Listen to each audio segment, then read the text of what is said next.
Tai va, o šiandieną labiausiai norėčiau papasakoti apie vestuvių tendencijas, nes turbūt jos yra jums aktualiausios, jeigu čia atvykote į šią parodą šiandieną. Na ir dabar gal pradėkime apie tai, nuo ko reiktų pradėti. Tai ne iškart pradėsiu pasakoti apie maistą, nes 3 bent jau tokie kaip ir svarbiausi akcentai, tai yra išsirinkti būtent planuotoją. Vienas iš jų tai yra planuotoja. Ar man reikia jos ar ne? Tai yra labai svarbus klausimas, į kurį jūs turite atsakyti pradžiai. Tai nes jeigu jūs nusprendėte rinktis planuotoją, tai ir siūlytumėm nuo jos pradėti, tarkim, pasižiūrėti internete, susitikti ir nuspręsti. Jeigu jūs renkatės šį žmogų, tai jums jis ir padės ir vietą išsirinkti, ir dekorą susidėlioti, viską padės susidėlioti. Tai jeigu jūs nesirenkate planuotojos ir, pavyzdžiui, nusprendžiate rinktis pats, tai tada reiktų irgi remtis kažkokiu paruoštuku, pasiruošti savo, kaip po tokį užrašų knygelę.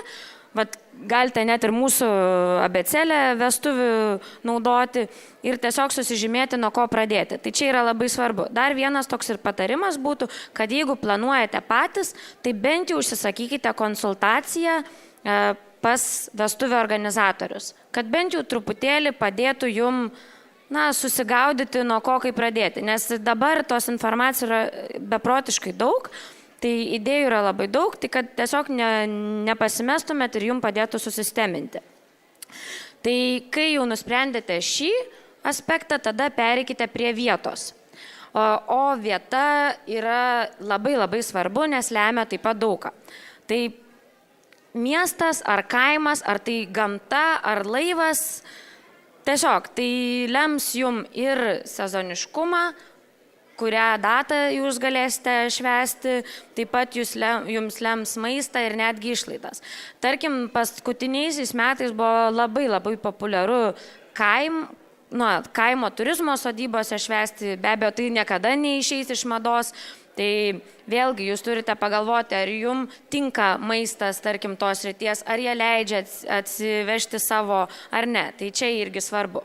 Taip pat populiaru dabar ypač ir visi nori švęsti gamtoj. Tarkim, miške ar ten laukuose ar dar kur. Bet vėlgi, galvojant apie tai, jums reikės virtuvės kilnojamosios, jums reikės elektros instaliacijos, taip kad labai svarbu ne tik aklai sekti internete pamatytomis ten Pinteresto ar kažkokiamis gražiamis nuotraukomis, bet reiktų labai pagalvoti apie tai, ko jums reikės toje vietoje.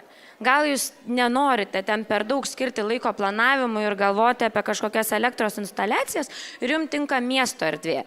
Bet mieste taip pat yra. Ar tai restoranas, kur jau jūs būsite įsprausti į tam tikrą rėmą, ar tai viešbutis, kur irgi būsite įsprausti į rėmą ir galbūt reikės baigti švęsti ten 10 valandą, nes šiaip yra viešbučio gyventojai ir negalėsite garsiai klausytis muzikos. Ar tai yra tiesiog patalpos, kuriuose galite daryti viską.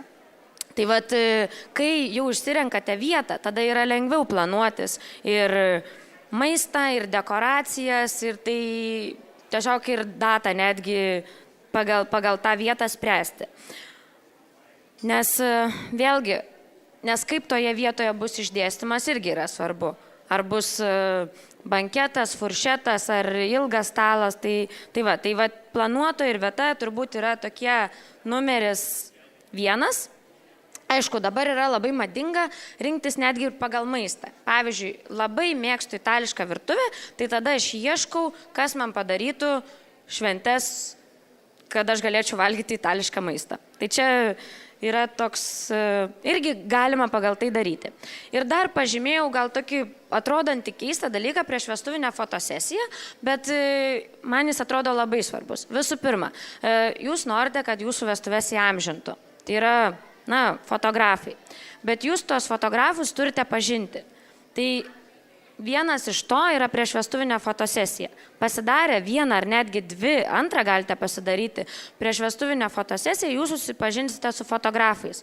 Ir tada pajusite, ar jums tinka jie, ar jums tinka nuotraukos, ar jie tikrai yra tie žmonės, kurie galės įamžinti jūsų vestuves.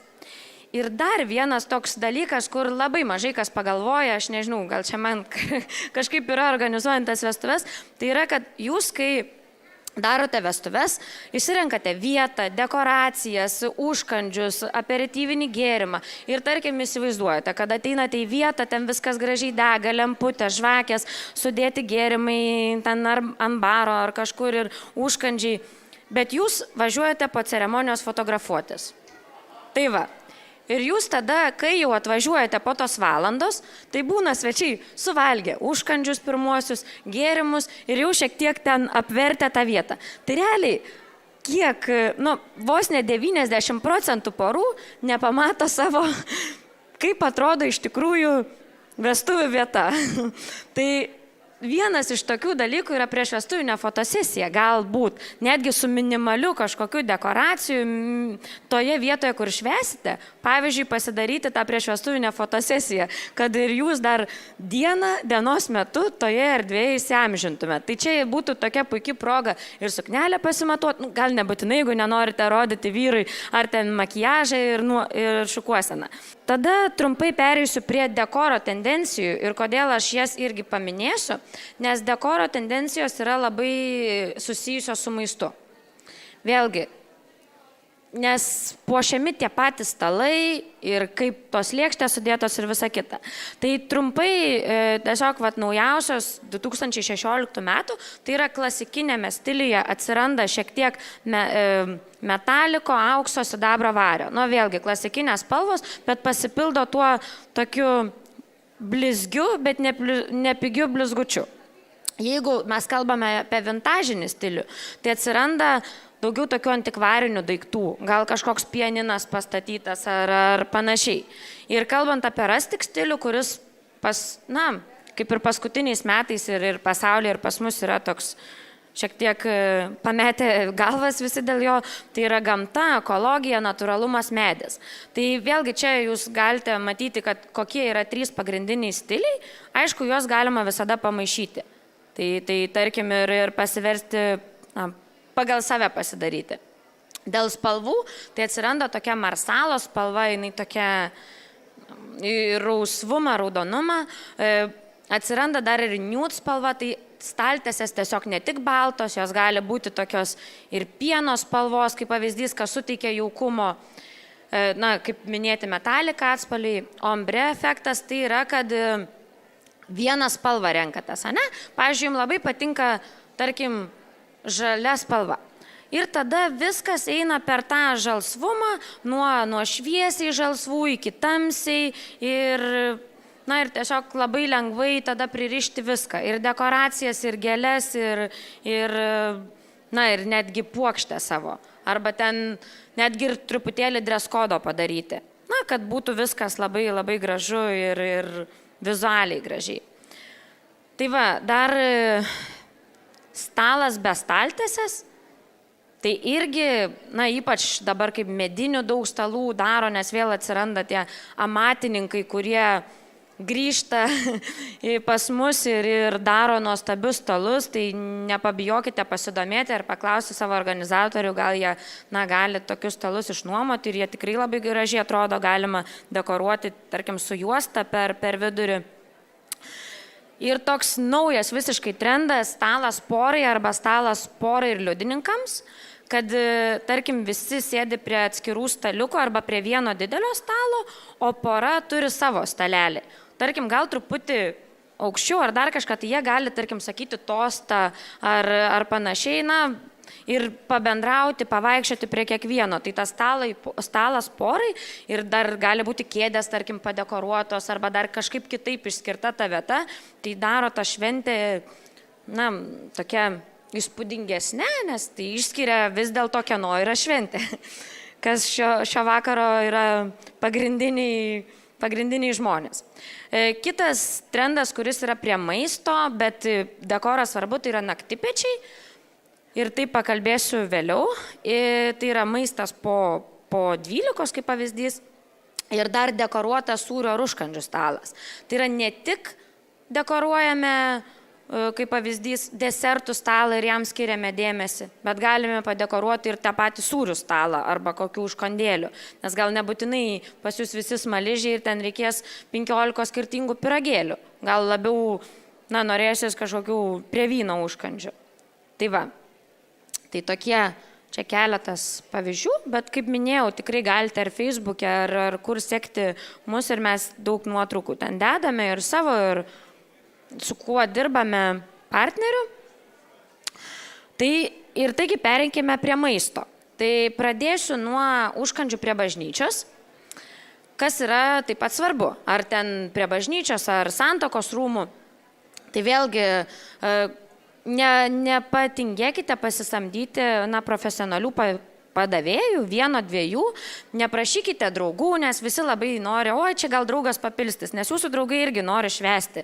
Tai ten jums nekainuos labai daug pinigų pasisamdyti vieną profesionalų padavėją ten pusvalandžiui, kuris galbūt panešiotų tik taures ir labai aš palaikau stiklinės taures, o ne plasmasinės, nes daug kas kažkaip fainai sveikina, bet pagrindinės nuotraukos yra, pavyzdžiui, prie bažnyčios, ir stovi su plastikiniais kažkokiais podeliais. Nekainuoja brangiai išsinuomoti taures, tai fainai jos tikrai yra. Tai taip pat ir gėrimai. Gali būti,